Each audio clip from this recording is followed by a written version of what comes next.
Hej, lijep pozdrav. Kada na svjetskom šampionatu u praktičnom lovu za ptičare pas i njegov vodič osvoje prvo mjesto. Prvo mjesto na takmičenju gdje se ocjenjuje rad pasa u lovu, a gdje se natječu ekipe iz cijelog svijeta. Onda je to ne samo velik, nego jako, jako velik uspjeh.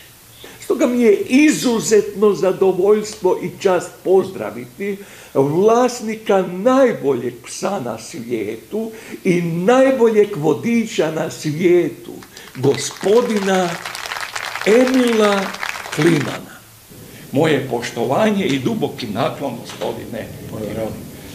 Kako ste? Jeste dobro putovali? Super, da. Put je bio u redu, snijega nije bilo još, valjda daju danas poslijepodne snijeg i tako. Fino, onda možete to iskoristiti za neke i zimske radosti u povratku negdje. Kako je Murat? On je ipak sada zvijezda, on je najbolji pas na svijetu. Jel se uobrazio? Da. Dobro je.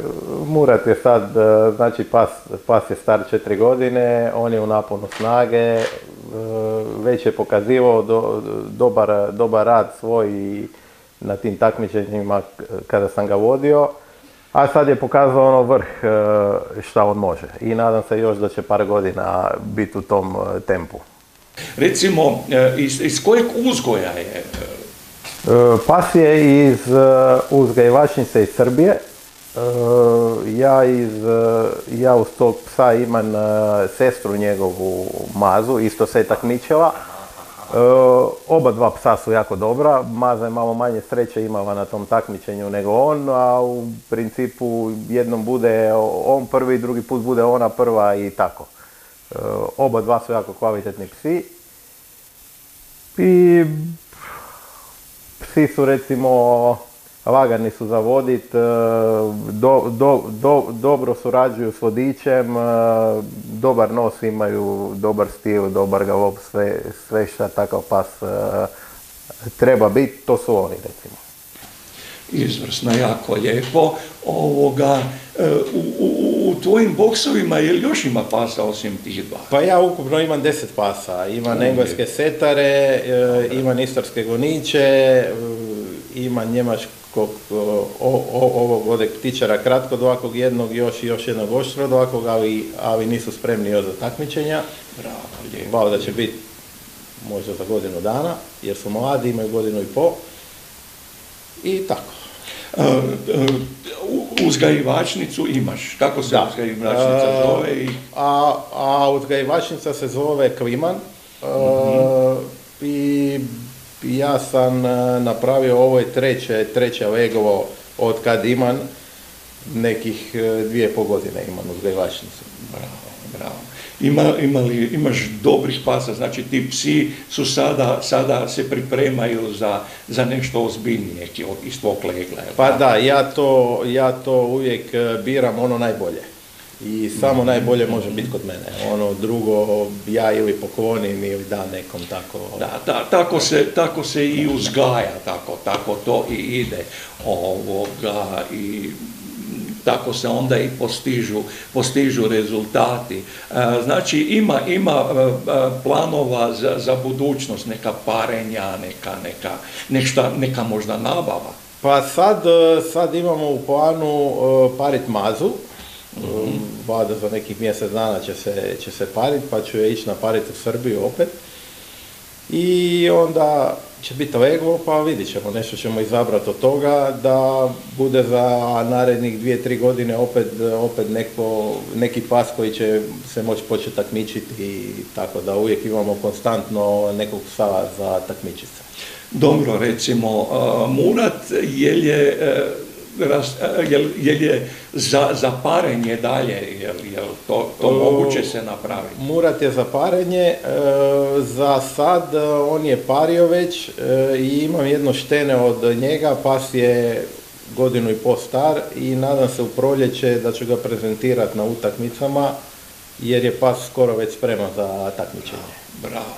Da, jer gledao sam i imam jednu snimku koju ćemo isto tako vidjeti kako Murat radi. On stvarno ima brzinu, ima izrazitu volju za rad, tako bi barem ja to protumačio, i na polju ide kao metak, tu nema... Pa da, gledajte, njemački kratkodolaki ptičar, stil tog psa nije da on je jako brz, eksplozivan pas, ali ja to preferiram da je ipak pas malo brži, da pokazuje svoju volju. Ja takve pse ostavljam sebi. Možda i neki psi su isto dobri, ali su malo sporiji, ali ja nisam tip za te pse, recimo. Ja to volim da to bude eksplozivno, da on pokaže svoju volju i da kad na takmičenju sudac pogleda takvog psa, takav pas mu odmah pada u oči kada vidi njegov rad. Točno, to je onda baš lovački pas, ne onaj pas za šetnju koji poljem se šeće i miriše cvijeće. Nekom je možda bitno da mu pas napravi samo bod kada se dođe takmičiti, ali meni nije to bitno koliko mi je bitno da je njegov rad dobar. Jer uzalud mu taj bod ako rad nije dobar. Znači ja od svog psa kojeg takmičim želim sve. I da ima dobar rad i da ima poen na kraju i da sve to se završi kako bi trebalo biti. Izvrsno. Hoćemo se sad malo obratiti na rugbicu. Znači na ovo baš svjetsko prvenstvo u praktičnom lovu. I to prvenstvo ili ti ispiti traju 2 dana. I možda malo da opišeš svojim riječima kako je to teklo, recimo prvi dan, drugi dan i kako su se skupljali bodovi. Pa da, evo znači ovo je jesensko takmičenje, svjetsko prvenstvo jesensko, to se razlikuje od ovog proljetnog što se trči u paru. Znači uvijek su 2 psa u terenu skupa, tako da tu ima više elemenata da ispadneš iz te igre nego da budeš plasiran. Ako drugi pas pogriješi, ako tvoj prihvati njegovu grešku, to jest ne mu sekundira ili otiđe za tom divljači za kojom drugi pas otiđe, automatski oba dva idete van. Tako da je puno veća šansa ispast na takvom takmičenju nego napraviti nešto. Kako je teklo na ovome, recimo, polje, pa onda voda, ne? Tu se i voda gleda. Pa da, znači to je takmičenje, samim tim voda je i najlakša stvar. Jer najgore je kad pas recimo markira, tu na tim takmičenjima bude pucač. I divljač se digne, pucač neka promaši s prvim hicom, pa s drugi zna rani divljač. I pas mora naći divljač, a ta divljač može pasti u neku šikaru ili tako nešto i to sve može dodatno otežati da bude plasiran pas. Pa na svu sreću tu smo imali dobre pucače, dobre vodiče koji su nas po terenu vodili i takvih stvari na ovom prvenstvu nije bilo. Barem ja nisam imao iskustva s takvim stvarima, tako da je što se toga tiče bilo sve u najboljem redu. Kad se ustrijeli divljač, pas ne smije ići po divljač bez da mu vodič da komandu. Pas mora na komandu aportirati divljač, odložiti znači vodiču i vodič predaj divljač sucima. I kad sve to završi, turnus traje 10 minuta i ako ne bude greške, pas bude plasiran u ocjeni kojoj suci ga vide. Nakon toga se ide na vodu i nakon vode suci daju ocjene i ovog plasmana pasa. Secondo posto, secondo eccellente Murat di Croazia. Bravo. Murat je, recimo mi smo imali takmičenje, imali smo kup prije svjetskog prvenstva. Mediteran kup. Da, kup koji je trajao utorak i srijedu, onda četvrtak smo imali pauzu, petak je bilo svjetsko prvenstvo, subotu je bio Sveti Hubert, tu smo pauzirali i nedjelju je opet bilo svjetsko prvenstvo. I opet ponedjeljak i utorak svjetsko prvenstvo za ove kratkodolake. Stino tih 6 dana takmičenja, Murat je bio 5 dana plasiran. I 5 dana plasiran je bio u odličnoj ocjenu, jedino zadnji dan svjetskog prvenstva je bio u ocjeni molto buono. Pas koji je trčao sa mnom u turnusu digao je fazana. I suci su zamjerili, možda da je pas trebao prije markirati ili nešto, uglavnom nije moj pas ništa digao, divljač niti ništa, nego to je bio da i taj dan nije bio u toj odličnoj ocjeni. Da, ali vidim dobre rezultate je postigao, znači u prvom danu 7 bodova, je li tako? Da. U drugi dan ih je bilo 4, znači i tih, kad se to zbroji 11 i to je donijelo zlato, znači stvarno jako dobro. Treba možda tu isto tako reći da 2 dana se održavaju ispiti, znači ali imamo i ždrijeb i vade se brojevi i pune se te baterije. Onda imamo sudačke ekipe, znači svaki dan je bila druga sudačka ekipa, je li tako? Da, tako je. Znači prvi dan prvenstvo je bilo podijeljeno u 2 baterije.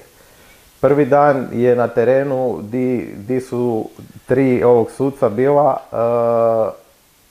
smo bili mi recimo na tom terenu. Drugi dan smo mi promijenili teren i automatski smo dobili i ove suce druge, tako da ne budu uvijek isti suci. To jedini što smo imali uvjete malo lošije, prvi, drugi pas u turnusu koji su bilo je dosta magle. Loš je bio vjetar i tu su psi najčešće griješili, jer pas ako mu vjetar stane, loše osjeti divljač. I još ako je magla, taj miris je skroz na podu i pas jako teško uđe u taj miris. Da, dobro, ali možda onda je i važno reći, znači u tih 2 dana psu je sudilo 6 međunarodnih sudaca, je li tako? U svaki puta je komisija od 3, tako da i tu je još jedna recimo karakteristika tog ispita da ima puno sudaca, puno mišljenja i kada netko tu pobjedi, ta pobjeda ima stvarno težinu. Pa je, točno. Tu se svaki detalj gleda i recimo ne da kažem kazni, ali tako ispada. Svaki nedostatak psa i ako prođe prvi dan, drugi dan sigurno neće proći ako ima nedostatak. Znači baš oni najbolji na tim takmičenjima mogu proći dalje. Pas ako ima nekakvih mana, da ima loši aport, da nije korektan na povet ili nešto, prvi dan može imati sreće, ali drugi dan on će otići za tom divljači. I tu se dešava problem da ti psi ne mogu onda nikad osvojiti tako veliko prvenstvo recimo. Da, samo izuzetni psi to mogu napraviti, ali osim što su ti ispiti teški, recimo to tako, nije ih lako osvojiti. Recimo, što se Hrvatske tiče, pobjednika, šampiona u tom praktičnom lovu, bila su samo 3. Imamo Harija koji je višestruki, imamo Nikolinu koja je bila u Francuskoj prva i sada ti, znači, a samo to svjetsko prvenstvo odvija se negdje od kraja 70-ih godina, tako da mislim da je težina te pobjede stvarno velika ili vrijednost te pobjede. Pa je, gledajte, ako tako gledamo, svjetsko prvenstvo se održava tog tipa svaku jesen i svaku jesen nastupaju 4 psa iz ovog Hrvatske svaku godinu. Tako da je sigurno, to je uspjeh veliki i za mene i za Hrvatski kinološki savez, recimo. Točno, i sada, ali se na tim ispitima i pokažu ti psi njihove kvalitete. Ja mislim da je velika prednost ili veliko veselje imaju uzgajivači kad mogu iz prakse dobiti informacije o kvalitetnim psima. Da, evo recimo da istaknemo, ja i Mura smo se takmičili već na jednom takvom svjetskom prvenstvu prošlu godinu u Seneku u Slovačkoj, gdje smo prvi dan bili plasirani na prvenstvu i drugi dan smo dobili titulu. Isto sudili su strani suci, dobili smo titulu i kad je završilo, već su nas pročitali da idemo u ovog baraž za ovog finale svjetskog prvenstva. Međutim, u tom trenutku delegat svjetskog prvenstva poništava bateriju gdje smo se mi takmičili, jer je francuski takmičar bio snimio da je jedan sudac rekao plasman njegovog psa prije kraja.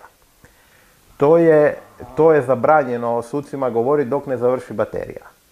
Pošto sam ja bio zadnji u toj bateriji i sudac je iz dobre namjere rekao, pošto smo baterije su bili po 40-50 km udaljeni. I sudac u dobroj namjeri je tom Francuzu rekao da ne mora čekati u toj bateriji, jer u toj bateriji nije bio napravio ništa. Međutim, on je iskoristio to i poništili su bateriju. Tako da prošlu godinu možda bimo isto napravili neki uspjeh veći bili, ali ispriječilo nas je ta nepažnja suca koja je bila.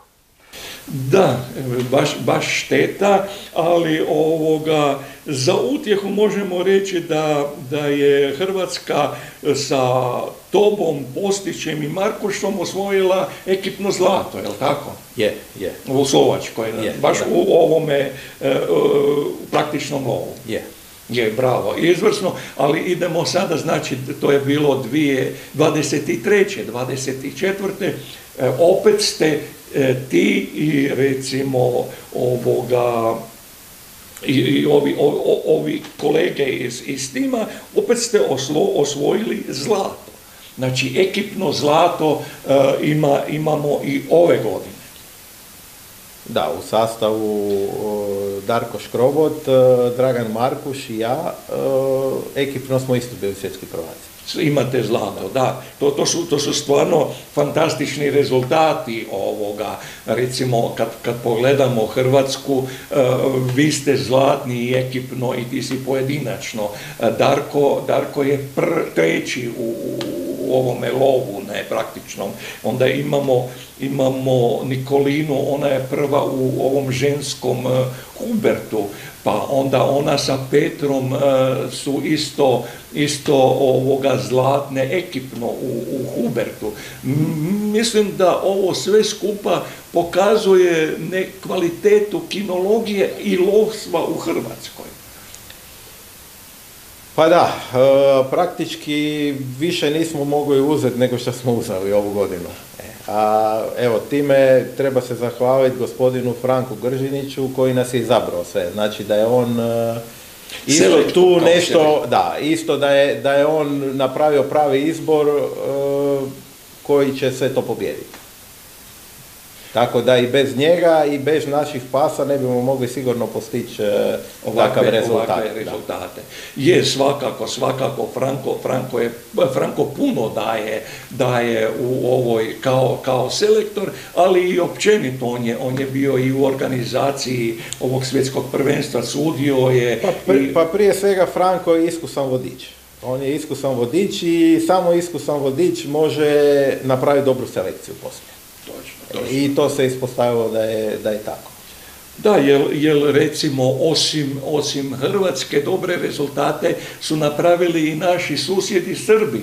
Oni su recimo u Hubertu imali ovo što ste vi napravili u praktičnom lovu, oni su u Hubertu napravili ovoga prvo i treće mjesto. Točno, da. Znači, na neki način to dio stvarno je fenomenalan što se tiče tih lovačkih radnih ptičara. Pa je, mi smo, što se tiče ptičara, u samom vrhu između jako velike konkurencije. To je recimo Italija, Francuska, Srbija je još i možda i najjača konkurencija, a mi smo ovu godinu uspjeli biti prvi, tako da je to veliki uspjeh sigurno. Točno, recimo ovo kaj veliš, gledam recimo rezultate ekipne, ne, prvo mjesto, znači Hrvatska, ti si sam imao više nego koliko imaju bodova drugoplasirani su po 8 bodova, imaju Velika Britanija i Francuska, oni imaju po 8, a ti si sam skupio 11, ne, i plus od Škrobota njegovi bodovi, znači njegovih koliko 8, to je 19 bodova ste vi skupili kao tim, što je stvarno jako dobro, znači dobri psi i možda isto bi bilo dobro reći da su to sve njemački kratkodlaki ptičari. Točno, da. Ovu godinu smo u ekipi je bilo, samo su bili kratkodlaki ptičari. Igrom slučaja, inače prošlu godinu kad je bio gospodin Postić bili su oštrodlaki jer on ima oštrodlake. Ovu godinu smo sa kratkodlakim samo bio i isto smo osvojili zlato koji prošlo. Je, svaka čast i čestitke. No dobro, sada smo malo prorešetali kroz ovo svjetsko prvenstvo. Znači, idemo vidjeti i ostale rezultate. Znači, ono što se održavalo od 22. i 23. to je bio Mediteran kup. Tu je Hrvatska osvojila ekipno 3. mjesto. Da. To je bio početak takmičenja i psi dok se malo previknu na teren i to. Prvi dan takmičenja sam imao pasirana oba dva psa, i Murata i Mazu. Drugi dan sa Muratom sam imao peh da je on odradio sve kako treba, ali nije nam poletio fazan. I tu nismo bili pasirani. A Maza dobila je neki prljavi teren i nije uspjela naći u tom terenu divljač. Dobro, ali opet su rezultati jako dobri. Igrali ste se baš za svjetsko prvenstvo, znači sljedeće dane je to krenulo, ali prije nego što je bilo otvorenje, kad smo razgovarali ispred onog šatora, ja sam te pitao, gle, poznaješ tu ekipu ovih takmičara iz svih tih zemalja i pitam te, jel ima neko ko je onako opasan da su posebno dobri? Ti si rekao, ne, mi smo najbolji. I stvarno si to dokazao. Dobro, uvijek prije takmičenja treba biti optimist i misli da si najbolji, makar završi drugčije, ali ovaj put se ispostavilo da je bilo tako. Lijepo, velim, to mi je bilo, stvarno mi je ostalo u pamćenju ovoga. I imamo sada još svjetsko prvenstvo kratkodlakih ptičara, njemačkih kratkodlakih ptičara. Kako je tamo bilo? Prvi dan takmičenja Murat je bio prvi odličan u svojoj bateriji. I drugi dan takmičenja imao je turnus, negdje je bilo 2:30 popodne, vrućina se je digla i jako lijep turnus je imao i suci su mu dali ponavljanje. U tom ponavljanju, kao cijeli dan je bilo vjetra, taj baš trenutak kad sam ga ja pustio, možda sam trebao počekati i pitati suce da počekamo vjetar. Ja sam išao psa pustit i on je podigao fazana i ostao korektan, ali nije bilo ulaska u marku, niti je markirao fazana kako treba. I nismo se uspjeli taj dan pasirati. I ukupno smo bili ekipno drugi na tom takmičenju. Da, vidim, bio je Darko Škrobot, Emil Kliman i Mato Čičak je bio u ekipi toj srebrnoj. I dobro, recimo, vidim da su to sve prekrasni rezultati ovoga tvojih pasa i tebe ko vlasnika i vodiča, a sad možda da malo se spustimo dolje u lokalnu razinu. Znači, otkud kreću šampioni, znači iz nekakvog lokalnog lovačkog društva i možda kinološkog društva. Pa evo, gledajte, znači nakon tog svjetskog prvenstva imali smo 10 dana pauze i imali smo kup Istre sada nedavno, prošli vikend. I moji psi su opet pokazali da su kvalitetni psi, s tim da ovaj put je Maza bila bolja od ovog Murata, tako da je Maza bila prva, a ovog Murat je bio drugi. Tako da to je sve stvar sreće i psu i kakav je dan, teren, sve to igra ulogu. Znači to, kako sam rekao, član sam lovačkog društva Istra iz Pule i oni mi omoguće da ja mogu trenirati sve praktički kad ja hoću, uz ovog moju najavu da se najavim kad ću ja trenirati.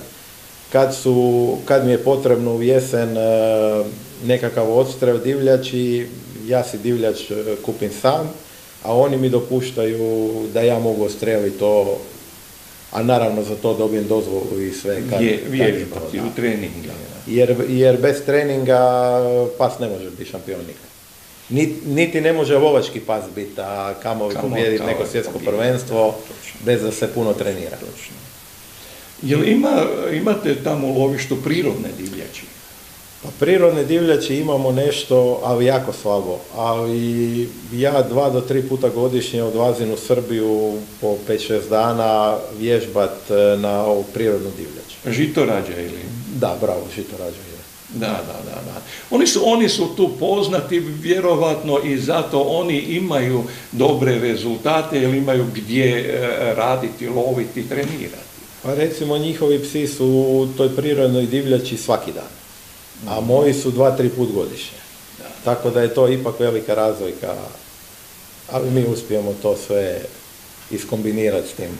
I to si dokazao sa šampionatom i sa medaljama.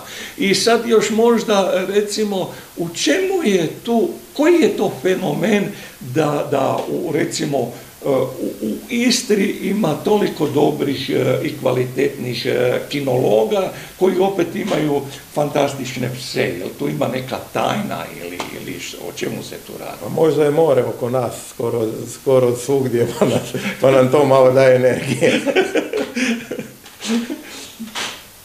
Pa dobro, dosta smo dobri, ima i po Hrvatskoj, recimo Velika Gorica ima puno takmičara, Zadar ima puno takmičara, svugdje ima takmičara recimo po toj cijeloj Hrvatskoj našoj, ali recimo Hari Herak, on je profesionalac, on se bavi samo psima, a mi ostali većina smo amateri. Ja imam svoj ovog posao i ovog psi su mi hobi.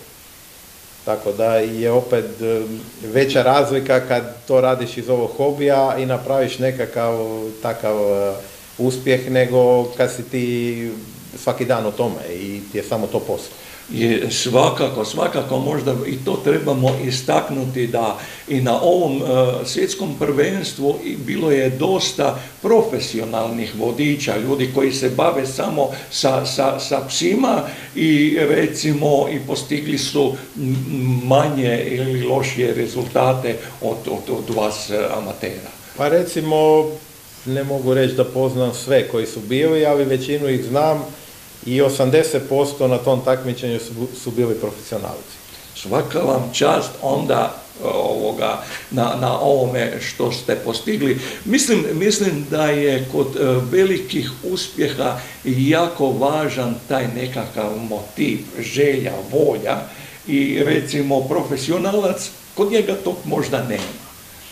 Ali kod vas amatera to ima i znam gledati i diviti se kad vas gledam na polju s koliko vi to volje, ljubavi idete u nekakvu utakmicu, koliko gledate tog psa, učite i truda dajete i novaca u sve to. Pa točno, sve to košta danas. Divljač moraš kupiti, gorivo košta, cestarine koštaju, svugdje moraš putovati, jer da bi se uopće takmičio na takvom prvenstvu, moraš godinu dana se po svim takmičenjima takmičiti da se skupe nekakvi bodovi da bi izbornik mogao opće birati pse. I onda od svih tih takmičenja tokom godine on bira 4 psa koja su najbolja, recimo, koja najviše bodova imaju ili koja su najbolji u tom trenutku u formi, najboljoj, i tako da treba psa cijelu godinu držati u kondiciji, mora biti uvijek spreman. Svaka čast, svaka čast. Recimo prije svjetskog prvenstva imali smo utakmicu sa Ostrovom u... Kvalifikacije, je li tako? Točno. Imali smo u ovom Luču utakmicu s Ostrovom, tamo je pobjedila Maza s Titovom. Znači, napravila je maksimalno što pas može napraviti. Izvrsno. Znači, ti u stvari imaš 2 šampiona koji će se vjerovatno mijenjati ili koji će mijenjati položaje prvo, drugo mjesto. Pa u principu da. S jednim smo dokazali, s jednim ćemo, nadam se, dokazati. Da, ali mislim da je isto dobro za Hrvatsku, jer je dosta jaka konkurencija za te kvalifikacije. Prvo treba doći županijsko proći, pa se ide na državno prvenstvo i onda se skupiju najjači psi na tim prvenstvima i ta konkurencija vjerovatno daje i rezultate, jer se moraš potruditi i pripremiti da bi nešto postigao. Pa jer mi u Hrvatskoj imamo jako puno kvalitetnih pasa i tu isplivati među prva 4 je jako teško. Ali je moguće. Recimo, ja se takmičim s Muratom i u Svetom Hubertu. Ja sam s njim 2. godinu za redom smo prvaci županije. Ali na prvenstvu države bili smo 2. u svojoj bateriji i nismo mogli ići dalje. Bilo je bolji. Da, tako to ide. Daj mi još reci, ovo smo govorili o nekim lijepim rezultatima od ove godine, ali ima i od prijašnjih godina, recimo bio si i na Mediteran kupu, jel tako? Na Mediteran kupu sam ovu godinu bio prvi put, ali ja i Murat, ovo nam je 4. svjetsko prvenstvo, recimo. 2 puta sam bio na proljetnom, prvo je bilo u Nišu, prošlu godinu. Tu smo jedan dan sam imao rezervnu titulu, Ercac. Jedan dan sam bio prvi odličan u ovim kratkodlakima. Kad je bilo svjetsko prvenstvo za ovo kratkodlake. Onda jesensko je bilo to u Seneku i proljetno je bilo u Poljskoj. Da. U Poljskoj je isto dobro smo napravili. Jedan dan je Murat bio prvi cac, jedan dan je bio prvi znači odličan, bez ovog titula. To su sve lijepi rezultati. I sad recimo neki možda planovi gdje opet misliš napasti neku medalju ili tako nešto. Jel se spremaš za nešto? Pa mi se spremamo uvijek. Uvijek, da, to. Pa sad ćemo ići vjerovatno u Zadar na utakmice, na ovu prirodnu divljač, 2-3 dana i 2. 3. mjesec planiran u Srbiju otići, trenirati i ako budu neke takmičenja usput i to napraviti, pošto je dug put do tamo, pa da iskoristimo sve to. I onda ćemo vidjeti, a proljetno svjetsko prvenstvo i taj Eurocup će biti u Italiji. Ako budemo spremni, možda budemo išli i tamo. Bravo. A ne znam, je li imamo još nešto za reći, jel smo nešto zaboravili? Pa evo, ja mislim da smo rekli sve. Jedino što nismo pohvalili Rugvicu, jer od sva ta 4 prvenstva gdje sam ja bio, Rugvica je daleko ispred svih bila što se tiče terena, divljači, vodiča u terenu, svega. Mislim da su najbolji do sad i posebna zahvala Matu Čičku za to. Mato Čičko, da. Dobro, Mato Čičak je u stvari i općinski načelnik i opet je ispred Lovačkog saveza, jel tako? On bio. Da. I onda imamo, ali mislim da su dobro odradili i vaši iz Kinološkog saveza. Pa je, i oni su dobri i da ne zaboravimo Velimira Sruka, našeg izbornika za ovo kratkobake ptičare. Isto je, on se jako puno truda dao isto jer on je domaćin tu u Rugvici. Dobro, izvrsno. A ovoga, jel ima neko, recimo, ko ti je uzor u kinologiji ili tako nešto? Pa što se tiče uzora, ja učim od svih. Uvijek je dobro poslušati svakog, i onog lošijeg vodiča i onog boljeg. I uzeti dobro od svakog. I to je onda recept za napraviti nekakav uspjeh. Točno tako, jer onda sam treba proraditi, ne uzeti gotovo mišljenje, jer je to mišljenje od nekog drugog. Trebaš skupljati informacije i onda ih obraditi i napraviti ono po svome. Upravo tako. Uvijek kad se počneš takmičiti, savjete ti svako daje, treba to ovako, treba to onako. Ali dok ne ti sam zaključiš kako to treba, od toga nema ništa. Točno. Što prije se osamostališ, prije će biti dobri rezultati, ja bih rekao. Pa da. A ništa, onda ako smo sve lijepo prošli, ja želim još puno ovakvih uspjeha, velikih uspjeha i da puno puta još dođemo i razgovaramo o uspjesima, o psima, kinologiji, lovstvu i tako.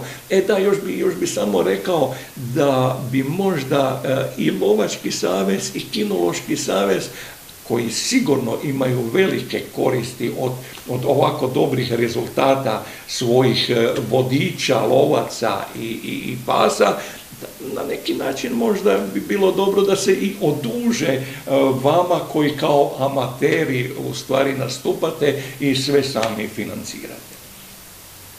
Pa dobro, ne znam što bih tu rekao, ali ja to iz ovog ljubavi prema psima radim. Znam svakako, ali oni nisu obavezni, ali mislim da pa recimo svi dobri uspjesi se na neki način nagrade kasnije, tako. Ne znam da li je to običaj i u ovim savezima, ali mislim da bi bilo zgodno da vas se sjeti. Ma pohvalit će oni nas, jer ajde, to bi mi je drago čuti. Prošlu godinu su nas na ovoj skupštini su nam priznanja dali i mislim da su oni zahvalni na tome. A jesu, onda fino. Ništa, onda puno hvala na razgovoru i vidimo se i čujemo se. Ništa, hvala vama na ovom pozivu, bilo mi je drago doći kod vas. Evo, baš drago i meni je drago imati takvog gosta u jednom ovakvom podcastu. Hvala lijepo. Hvala.